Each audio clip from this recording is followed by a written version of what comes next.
Ayan mga boss, nandito ako sa Manila Police District para asistehan yung mga hinuli na mga kabataang nagpoprotesta sa may Menjola at saka sa Ayala. So hanggang ngayon ay wala pa rin tayong balita kung ilan yung nakadetine dito sa Manila Police District.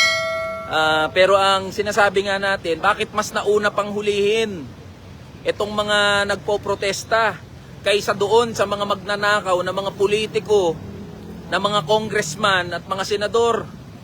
Hindi ba mas bayolente ang ginagawa ng mga magnanakaw, ng mga korap na yan, na pumapatay sa buhay ng milyon-milyon nating kababayan?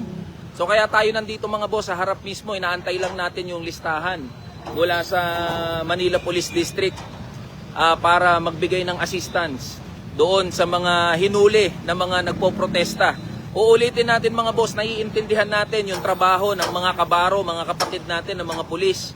Naintindihan natin yan, ginagampanan lang nila yung kanilang tungkulin. Hindi sila yung kalaban natin dito. Pero dapat maintindihan din ng mga kapulisan natin, ng mga kapatid natin na pulis, na yung mga kabataan na nagrarally, yung mga kabataan na nagpoprotesta, makatwiran yung kanilang pinaglalaban, makatwiran yung kanilang mga hinihiling. Ayan boss, laban lang tayo. So kaya tayo nandito. Bakit mas nauna pang hulihin? O may nagtanong, okay lang makapinsala sila? Hindi yun ang punto. Ang punto, makatwiran yung pinaglalaban ng mga kababayan natin. Mas malaki ang pinsalang ginagawa sa buhay natin ng mga kurakot na mga congressman tsaka mga senador. Mas maraming namamatay dahil sa korupsyon. Kaya kung magalit ang mga manggagawa, ang mga kabataan, tama lang yun. Kung magalit ang mga mamamayang Pilipino, tama lang yun. Buhay ng mga kabataan ang nakasalalay dito. Kaya wag niyong pagdiskitahan yung mga kabataan. Kaya sila nagrarally, kaya sila nagpoprotesta dahil galit sila sa nangyayari. Kinabukasan nila ang ninanakaw dito. Kaya wag niyong sisihin yung mga nagpoprotesta, wag niyong sisihin yung mga nagrarally. Dahil pinaglalaban nila yung karapatan ninyo. Pag ninakawan kayo ng mga gago, ng mga congressman, tsaka mga senador, pinaglalaban din ng mga nagrarally, mga nagpoprotesta yung karapatan ninyo. Kaya nandito tayo, naantay natin yung listahan. Para malaman natin kung nandito, again, uulitin natin, hindi kasalanan ng mga pulis, trabaho lang ginagawa nila. Hindi naman kalaban yung mga pulis, ang kalaban natin dito, yung mga gagong mga politiko, yung mga siraulo ng mga politikong congressman, tsaka mga senador. Kung kinukulimbat na sa atin daang bilyong piso, hindi pa ba tayo magagalit? Kung kinukulimbat sa atin daang bilyong piso mula sa pawis at dugo natin ng mga manggagawa at ordinaryong Pilipino, hindi ba dapat magalit tayo? Hindi ba dapat na talagang magwala tayo? Bakit mas naunang hinuli yung mga kabataan na nagpoprotesta? Bakit mas naunang hinuli yung nagpapahayag lang ng kanilang damdamin at ng kanilang galit? O kaya nandito tayo, inaantay natin yung listahan. O meron din dito na mga kamag-anak, inaalam nila kung nandito ba sa Manila Police District yung kanilang mga kamag-anak. Kaya wag natin kagalitan yung mga kabataan. Wag natin kagalitan, tama lang na magalit. Putang inang yan. Ba't hindi ka magagalit? Daang bilyong piso ninanakaw, trilyong piso ninanakaw sa atin.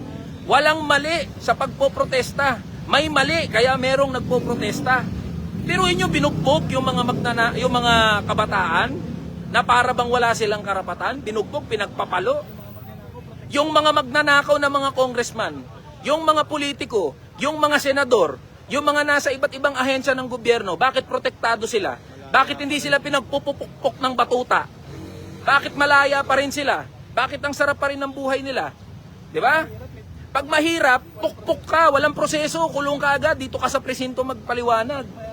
Pero pag mayaman kang senador, congressman, nagnakaw ka ng daang bilyong piso, putang ina, walang katapusang hearing, napakahabang proseso. Kaya nandito tayo para magbigay ng assistance. Hindi natin kalaban ang mga pulis. Hindi natin kalaban yung mga manggagawang pulis dito. Pero pinaiintindi natin na hindi rin nila kalaban yung mga kabataan na nagraralit, nagpoprotesta. Yan ang ano natin, yan ang panawagan natin dito.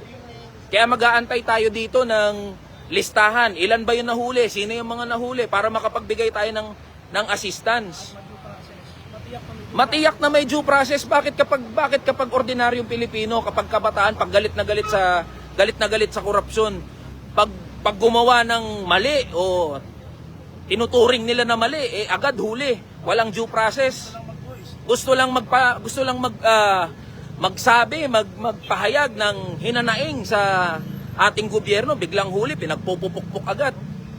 Diba? Bakit kapag sina Zaldico, bakit kapag sina Martin Romualdez, ang haba-haba ng mga proseso, ang haba-haba ng mga hearing, bakit dito sa mga ordinaryo? Bakit dito sa mga kabataan na nagpapahayag lang kanilang damdamin, agad inuhuli? Diba? Kaya yan mga boss, nandito tayo sa mga nais na magbigay sa mga kabaro natin, ng mga abogado, mga kapatid natin, mga kamanggagawa natin ng mga abogado na gustong magpahatid din ng tulong, assistance dito sa mga nahuli, na mga nagrarally, nagpo-protesta. Welcome na welcome po, iayos po natin yan. Laban lang mga boss, laban lang. Kaya nandito tayo para magbigay ng assistance. Makatwiran yung pagrarally ng mga tao. Hanggat walang napapanagot, hanggat walang nakukulong. Daang bilyong piso pinag-uusapan natin dito. Pag ikaw, pag nagnakaw ng mangga o ng sardinas o ng corn beef, kulong ka agad, walang due process. Sa presinto ka magpaliwanag. Pero bakit kapag congressman o senador yung nagnakaw daang bilyong piso, grabe, di ba? Napakahabang hearing, napakahabang investigasyon. So kaya tayo nandito para magbigay ng, hindi natin kinukonsinte yung mga nanggugulo. Hindi ganun ang pinupunto natin dito. Di ba? Kinukonsinte ba natin yung panggugulo? Hindi yun ang pinupunto natin dito. Ang pinupunto natin, bakit nagagalit ang mga tao? Bakit nagagalit ang mga kabataan, ang mga manggagawa at ordinaryong Pilipino? Huwag niyong ilihis yung issue. Ikaw, harap-harapan ka na pinagnanakawan daang bilyong piso. Magpapasalamat ka, ngingiti ka, matutuwa ka. Di ba? Hindi naman. Hindi natin kinukonsinte yung maling gawi. Hindi natin kinukonsinte yan. Pero dapat intindihin ng gobyerno kung bakit nagagalit ang mamamayang Pilipino. Kinukonsinte ba natin yung maling gawain nila? Hindi Hindi natin kinukonsinte yan. Walang pangungonsinti dito. Ang sinasabi natin dito, dapat intindihin kung bakit nagagalit ang mga manggagawa at ordinaryong Pilipino, ang mga kabataan. Bakit ang bilis hulihin kapag mga ordinaryo? Bakit ang bilis hulihin kapag mga manggagawa? Bakit kapag mga senador, mga congressman nasangkot sa daang bilyong piso na flood control project na ghost and anomalous? So yan ang binabanggit natin dito. Kaya nag-a-assist tayo dito. Huwag niyong ilihis ang issue Huwag niyong ilihis ang issue. Sinasabi niyo si Eli nangungonsinti ng mali, nangungonsinti ng karahasan. Sige, puntahan natin yung karahasan. Hindi ba mas marahas ang ginagawa sa atin ng mga gago, ng mga politiko, mga congressman at mga senador na nangungurakot ng daang bilyong piso? Nalulunod tayo, binabaha tayo, nawawala yung bahay natin, yung mga pinag-ipunan natin. Hindi ba mas masahol yun? Hindi ba mas malupit yun? Hindi ba mas marahas yun? Bakit nyo ngayon pagdidiskitahan, pag-iinitan yung mga kabataan na nagpapahayag lang ng damdamin nila? Bakit nyo pagdidiskitahan at pag-iinitan yung mga ordinaryong Pilipino, yung mga manggagawa? Makatwiran ang pinaglalaban ng mga tao, kaya nagagalit, kaya merong nagwawala, kaya merong naghahagis ng bato, merong kaguluhan. Kaya nandito tayo mga boss. Uulitin natin, hindi natin kalaban ng mga pulis, hindi natin, naintindihan natin, trabaho nila yan. Pero nandito tayo para mag-assist at ibunyag na napakabaluktot naman ng sistema. Pag mayaman, ang daming hearing, ang daming proseso. Pag mahirap, kulong agad, bugbog ka agad, sa presinto ka magpaliwanag. Patapain ka pa. Di ba? Alam nyo mga boss, ang wag nyong konsentihin, yung mga putang inang mga magnanakaw na mga senador at mga congressman. Ganun lang kasimple yun. Pinag-iinitan nyo mga bata, huwag ganun. Pinag-iinitan nyo yung mga ordinaryong Pilipino, nagpapahayag lang ng galit nila. Ang wag nyong konsentihin, yung mga congressman, yung mga politiko, yung mga kontraktor. Kinukonsinti. Pero yun mas sinisi nyo pa. Sinisisi nyo pa Yung mga bata, yung mga galit na mga manggagawa at ordinaryong Pilipino, sinisin nyo pa, mas galit pa kayo doon sa mga bata, mas galit pa kayo sa mga manggagawa. Bakit hindi kayo nagagalit doon sa mga gago ng mga politiko? Hindi kayo nagagalit sa mga yan, dapat kagalitan yung mga yan. Kaya nandito tayo para magbigay ng assistance, tiyakin na poproteksyonan yung karapatan nila. Tiyakin na meron silang abogado. Tiyakin na may due process. Hindi po pwedeng kalaboso, kulong na lang. 'Di ba? Dadamputin ka, kukulong ka na lang. Yan sa mga kapatid natin na pulis, hindi kayo ang kalaban namin dito, ginagawa nyo lang trabaho nyo. Naintindihan namin yan. Ang kalaban natin dito, yung mga politiko. Mga politiko na pinapanood tayo na nag-aaway-away. Mga politikong congressman, mga senador na nagnanakaw ng daan-daang bilyong piso, pinanonood tayo mismo, kapwa Pilipino, nag-aaway-away. Samantalang sila, ang sasarap ng buhay, wala dito sa Pilipinas. Haba-habang hearing. Walang nakukulong. Di kayo kalaban namin mga pulis. Pag mga senador, mga congressman, kulong agad. Ay napakahaba ng proseso. Hindi nakukulong. Delay muna. Pagpapaliwanagin muna. Kapag ordinaryo, pagkabataan, nagagalit lang, kulong agad. 'Di ba? Hindi tayo magkakaaway dito. Walang kulay-kulay dito kahit ano pang pinaniniwalaan nyo. Putangin nang yan. Kahit ano pang kulay ninyo. Keso maka-Duterte kayo, maka-Bongbong kayo, kung ano pang kulay ninyo, putangin na wala akong pakialam. Wala akong pakialam sa kulay ninyo. Pare-parehas tayong tinatarantado, ginagago ng mga politiko. Pare-parehas tayong ginagago ng mga politiko dito. Kahit pa sinong binoto nyong presidente, kahit sino pang binoto nyong congressman, kahit sino pang binoto nyong senador, pare-parehas tayo na ginagago. Pag bumaha, hindi naman nagtatanong yung baha, sinong binoto mo eh. Hindi naman nagtatanong yung baha, sinong binoto mo, di ba? Oh, bakit kapag yung mga senador, mga congressman, VIP, bakit kapag ordinaryo, kulong agad? Kaya wag nyong hindi natin kinukonsinte yung maling gawi.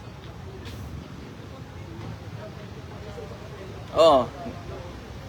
So inaantay lang natin ngayon dito yung kung may listahan, papunta rin dito yung mga kaibigan natin na mga abogado.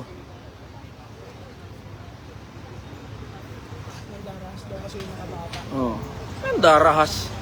Ano pang mas marahas? Ano pang mas marahas sa pangungurakot sa pondo ng bayan natin? Nangangahulugan yan. Alam nyo mga boss, pasimplihin natin ha. Pag nagnakaw ng 100 bilyong piso, putangin ang kahulugan yan, walang gamot sa ospital, walang dagdag na nurse, walang dagdag na doktor. Pag kinurakot ka, pag yung dike bumagsak, baha sa bahay mo, mamamatay ka. Pag kinurakot yung pondo ng bayan, walang classroom, hindi makakapag-aral yung mga anak ninyo. O bakit hindi tayo mas nagagalit doon? O ito, may papasok. O ayan o. O ito, mga papasok o. Ito, mga nahuli. O dito. Ayan, dumaan lang, kakadaan lang dito. O, panibago. Ililipat nila yan. Hindi nila papamadali. Diba? Ang bilis nila manghuli kapag kabataan eh. Pag ordinaryo, nagagalit eh. So yan mga boss, nandito tayo sa Manila Police District para... dito tayo sa Manila Police District, ipaglalaban natin. Alam nyo mga boss, makatwiran na magalit, makatwiran na magwala, kagalitan, magmura. Yun ang karapatan yan. Pag nasa lansangan, huli agad. Pag pag nagpapahayag ka lang ng karaingan mo, ng nararamdaman mo, huli agad. Bakit yung mga kongresista? Bakit yung mga senador? Diba? So yan, nandito tayo sa harap ng Manila Police District mga boss. Magbibigay tayo ng assistance, update ko kayo mga boss, para matiyak na napoproteksyonan, may due process na i-accord doon sa mga nahuli na mga protester. So nananawagan ako sa mga kaibigan natin ng mga abogado, sa mga human rights lawyers. O ito, dito sa Manila Police District, mag-assist tayo. Okay, magla-live uli ako mamaya mga boss ha. Magbibigay ako ng update sa inyo.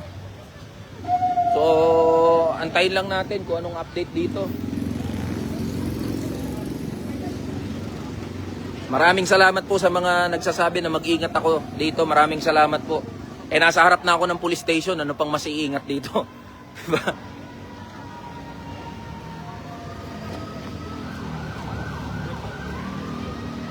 So yan mga boss, tama yan, pag simpleng mamamayan, konting mali, kulong agad. Samantalang yung mga magnanakaw ng bilyon-bilyon, ayun, ang sasarap ng buhay.